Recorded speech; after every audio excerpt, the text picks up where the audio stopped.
সুপ্রিয় দর্শক মণ্ডলী, সবাই কেমন আছেন? আশা করছি সবাই খুব ভালো আছেন। আজকের ভিডিওটিতে আপনাদেরকে বসুন্ধরা সিটি শপিং কমপ্লেক্সের একটি ভিডিও শেয়ার করব। এখানে আসলে খুব ব্যয়বহুল একটি শপিং কমপ্লেক্স এবং আমার পছন্দের শপিং কমপ্লেক্সগুলোর মধ্যে অন্যতম। মানে ঢাকা শহরে বা বাংলাদেশে যতগুলো শপিং কমপ্লেক্স আছে সব থেকে বেশি ভালো লাগে আমার এই শপিং কমপ্লেক্সটি। ওয়েল ডেকোরাইজড এবং খুব সুন্দর। আপনি এর ভেতরে গেলে আসলে মনেই হবে না যে আপনি আসলে বাংলাদেশে আছেন। জায়গাটা এত সুন্দর পরিপাটি এবং এত সুন্দর সিস্টেম বা এত সুন্দর করে সাজানো, আসলে আমার মনে হয় সবার মোটামুটি পছন্দের শীর্ষে থাকা একটি শপিং কমপ্লেক্স এই বসুন্ধরা সিটি শপিং কমপ্লেক্স। এখানে আজকে আমরা মোটামুটি ঘুরলাম, কিছু কেনাকাটা করলাম এবং খাওয়া দাওয়া করলাম। সব কিছু মোটামুটি এই ভিডিওতে থাকছে। আর আসলে দেখুন এই শপিং কমপ্লেক্সটি কত সুন্দর। প্রথমে আমরা এই এন্ট্রি নিলাম। আসলে এখানে অনেক সুন্দর সুন্দর শপিং মলগুলো আছে বা দেশের যত ভালো ভালো ব্র্যান্ডগুলো সবগুলোরই আসলে একটা দুইটা তিনটা করেও আপনার আউটলেট এখানে আছে সব কিছুর মোটামুটি। এখানে ওই দেখেন টাইম জোন বা ঘড়ি বা আপনি এক কথায় যা চান সব কিছুই আপনি এই একটি শপিং কমপ্লেক্সে পেয়ে যাবেন এবং খুব প্রিমিয়াম লেভেলের জিনিসগুলো আপনি এখানে পেয়ে যাবেন। এবং আমি অনেক আগে থেকে এখানে বেশ অনেকবার আসছি, তবে যতবারই আসি আমার এই জায়গাটা অনেক ভালো লাগে। এবং অনেকদিন আগের হলেও এখনো পর্যন্ত কিন্তু আধুনিকায়নের এই যুগেও কিন্তু এটি শীর্ষে অবস্থান করছে মনে হয় বাংলাদেশে। যমুনা ফিউচার পার্ক এর থেকে অনেক বড়, তবে ওর থেকে কিন্তু এর ডেকোরেশনটি আরও ভালো। এবং আমার দেখা দুটো শপিং মলের ভিতরে খুব বেশি ভিড়ও হয় এখানে। আজকে ছিল সোমবার, এখানে সাপ্তাহিক আসলে মঙ্গলবারের দিনটা টোটাল শপিং কমপ্লেক্সটি বন্ধ থাকে আমি যতটুকু জানি। আমরা এর জন্য সোমবারে গিয়েছিলাম। তো আমরা মোটামুটি আজকে আমাদের সারাদিনের যে সময়টি আমরা মোটামুটি এখানে ব্যয় করার চেষ্টা করছি। আমার কিছু কেনাকাটা আছে এখান থেকে সেরে নিলাম, বা আমার ছোট বাচ্চাটার একটা কিছু ড্রেস কেনার ছিল এখান থেকে কিনলাম। প্লাস আমার অ্যাপেল ওয়াচটি একটু প্রবলেম হয়েছে, যার কারণে আমি এখান থেকে আসলে সার্ভিসিংয়ের উদ্দেশ্যে আসছি। তো আজকে মোটামুটি সারাদিন এর ভিতরেই সময় কাটিয়ে দেব। তার ছোট ছোট কিছু ফুটেজ আপনাদের মাঝে রেখে আমি এক জায়গায় করে শেয়ার করার চেষ্টা করতেছি। এখানে দেখেন আসলে কত সুন্দর ওয়েল ডেকোরাইজড একটি শপিং কমপ্লেক্স। জেন্টলম্যান মানে খুব জেন্টাল পার্ক, ইজি, এই জাতীয় সমস্ত ব্র্যান্ডেড যে বাংলাদেশের জনপ্রিয় ব্র্যান্ডেড সবগুলো বা জামা কাপড়ের সবগুলো সব কিছুই এখানে আছে। আমি কি কি কিনেছি সেটা এই ভিডিওতে জানাচ্ছি না। আমি কি কি কিনেছি প্রয়োজন আমি যদি সম্ভব হয় বা সময় পাই আমি অন্য একটি ভিডিওতে আসলে আপনাদেরকে দেখানোর চেষ্টা করব। আসলে এত কিছু ভিডিও করা আসলেই পসিবল না বা ঝামেলার বিষয়।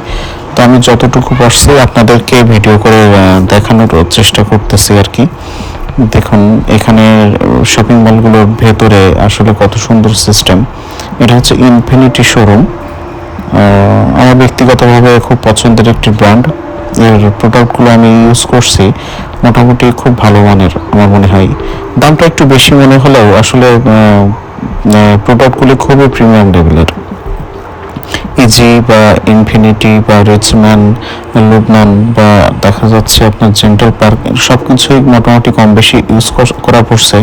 আমার কোনোটাই আসলে খারাপ লাগেনি খুব একটা।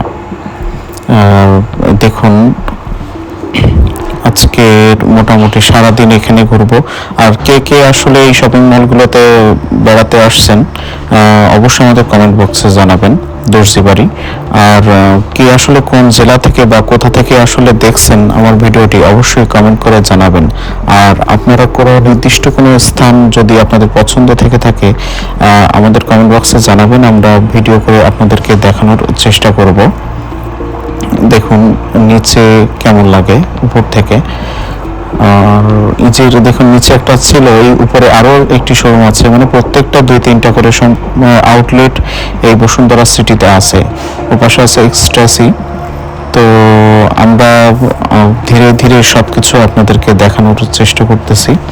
আর আমরা যে মোবাইল মার্কেটটা, এটা ছিল আগে সবার আগে উপরে, মেবি 6 লেভেলে। তো এখন সব গ্রাউন্ডে আপনার একেবারে নিচেই সব মোবাইল বা অ্যাক্সেসরিজের যে সবগুলো একেবারে নিচেই দিয়েছে। আর আমি প্রথমে এসে আসলে বুঝতে পারিনি, প্রথমে উপরে খোঁজাখুঁজি করে দেখি যে আসলে উপরে নাই। তো পরে যে আমরা নিচে গিয়ে সবকিছু খুঁজে পাই। এক্সট্রাসের একটি শোরুম। তো ভিডিওটি কেমন লাগতেছে অবশ্যই আপনারা কমেন্ট করে জানাবেন। প্রতিটা ফ্লোরে এরকম আইসক্রিম বা কফি আপনারা চাইলে খেতে পারেন। আর ফুড কোর্ট আছে একেবারে উপরে। তারপরে আপনি যদি মুভি দেখতে চান সেটারও সুব্যবস্থা আছে এখানে। আপনার স্টার সিনেপ্লেক্স আছে এবং এটার ভেতরে খুবই সুন্দর, মানে আপনার মুভি দেখার অনুভূতিটা আসলে চেঞ্জ করে দিবে। আর দেখুন এই জেন্টাল পার্ক এর আগে একটি আউটলেট দেখালাম, এই আরেকটি আউটলেট। আর যাই হোক, আমার বলার প্রেজেন্টেশনটা আসলে কেমন ছিল সবাই কমেন্ট করে জানানোর চেষ্টা করবেন। আমি কিন্তু আসলে প্রথমেই বলে দিয়েছি যে আমি কিন্তু আসলে প্রফেশনাল লেভেলের ইউটিউবার না, আমি জাস্ট ব্যক্তিগত লাইফস্টাইল এখানে আসলে শেয়ার করার চেষ্টা করতেছি। এটার আমরা একটি রিচম্যানের একটি আউটলেটে আসছি, এর ভেতরটা একটু ঘুরে দেখানোর চেষ্টা করতেছে যে এদের প্রোডাক্টগুলো আসলে কেমন হয়। তো আপনারা কে কোন ব্র্যান্ড পছন্দ করেন অবশ্যই আমাদের কমেন্ট বক্সে জানিয়ে যাবেন। এবং আসলে দেখেন এগুলোর আসলে দাম অনেক বেশি হলেও জিনিসের মানটা কিন্তু অনেক ভালো। আপনারা অনেকেই ভাবতে পারেন যে আসলে ফুটপাতে এই একই জিনিস আসলে 500 টাকার একটা গেঞ্জি আপনার বসুন্ধরাতে গেলে 2500-3000 টাকা নিয়ে নেয়। কখনোই কিন্তু এক না। হ্যাঁ, দাম বেশি, এটা সত্য।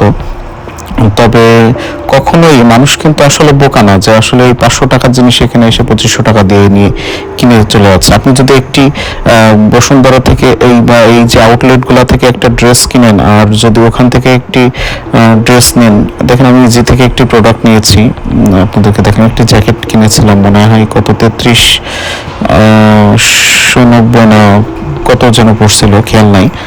তো পরে আপনাদেরকে সব জানাবো। অ্যাপেক্সের একটি বড় শোরুম, খুবই বড় শোরুম, মানে দেখুন অ্যাপেক্সের এত বড় শোরুম বসুন্ধরা ছাড়া আমার মনে হয় আর কোথাও নেই বাংলাদেশের। আর অ্যাপেক্স আমাদের দেশে খুবই জনপ্রিয়। ইভেন আমি যতগুলো জুতা ইউজ করি সবই অ্যাপেক্সের ইউজ করি। আমার ব্যক্তিগতভাবে খুব পছন্দের একটি ব্র্যান্ড, জুতার ব্র্যান্ড। আমি খুব কমফোর্টেবল ফিল করি আসলে এই অ্যাপেক্সের জুতা পরে। যেটা বলছিলাম যে আসলে বাইরের যে ব্র্যান্ড আর ফুটপাতের যে জুতা বা ফুটপাতের যে গেঞ্জি আর এই যে জিনিসগুলো আসলে কখনোই এক না। আপনি সেটা ইউজ করলে বুঝতে পারবেন। দুইটা যদি কেনেন কম্পেয়ার করলে আপনি বুঝতে পারবেন যে আসলে নাইলে আসলে বাইরে থেকে দেখতে অনেক সময় একরকম লাগতে পারে। যাই হোক, ভিডিও কিন্তু অনেক জায়গায় রেস্ট্রিক্টেড ছিল, তারপরেও আমি যতটুকু পারছি আপনাদেরকে ভিডিও করে দেখানোর চেষ্টা করতেছি। এগুলো আসলে ভিডিও করার কোনো পারমিশন নাই, তো তার ভিতর দিয়ে আমি যতটুকু সম্ভব আপনাদেরকে ভিডিও করে দেখানোর চেষ্টা করলাম যে আপনাদের দেখে যদি ভালো লাগে, এই হচ্ছে বিষয়। আর এই ফ্লোরটা হচ্ছে আপনার জুয়েলার্সের ফ্লোর। এখানে অনেক সুন্দর আর এত সোনার দাম, তারপরে এত ভারী গয়না এখানে ডিসপ্লে করা আছে। দেখুন এগুলো কিন্তু সবই সোনার। এত এত ইনভেস্টমেন্ট আসলে বাংলাদেশে আসলে করে, এটা খুবই একটা বিশাল ব্যাপার আমার মনে হয় যে এত কোটি টাকার সোনা এখানে ইনভেস্ট করে রাখছে। তো এক ভরি সোনার দাম প্রায় 1.5 লাখ টাকা। তো সেখানে এক একটা জিনিসের দাম কত আসতে পারে আপনারা গেস করে দেখেন। যে এখানে দেখে তো মনে হচ্ছে কোনো এই যে জিনিসগুলো দেখছি আমার মনে হয় 10 ভরি বা 12 ভরি 15 ভরি নিচে না এই যে সীতাহারগুলো। তো সেক্ষেত্রে কত প্রাইস আসতে পারে এবার আপনারা একটু গেস করে দেখেন। তো যাই হোক না কেন, আমাদের ভিডিওটি কেমন লাগছে অবশ্যই একটু কমেন্ট করে জানাবেন। আর যদি কোনো বিষয়ে আপনাদের খারাপ লাগে অবশ্যই আমাকে সংশোধনের জন্য বলবেন। আর প্লিজ কেউ নেগেটিভ কমেন্ট করবেন না, আশা করব। আর পজিটিভ আসলে করলেও তাতে আমার যায় আসে না, কারণ হচ্ছে যে যার মতো যে যেমন মানুষ তার বহিঃপ্রকাশ হবে তার কমেন্টের মধ্য দিয়ে। তো যাই হোক না কেন, আমাদের ভিডিওটি কেমন লাগতেছে অবশ্যই জানাবেন। আর পরবর্তীতে আরও বেশ কিছু ভিডিও থাকতেছে, আপনারা আমাদের সাথে থাকবেন। আমরা শপিং শেষে একটু খাওয়া দাওয়া করলাম, এখানে মটকা বিরিয়ানি নিয়েছিলাম। তো খাওয়া দাওয়া শেষ করে আমরা তারপরে আমাদের অ্যাপেল ওয়াচটি সার্ভিসিং করার পরে আমরা মোটামুটি বাসায় ফেরার চেষ্টা করেছি। তো সবাই ভালো থাকবেন, সুস্থ থাকবেন। Good bye.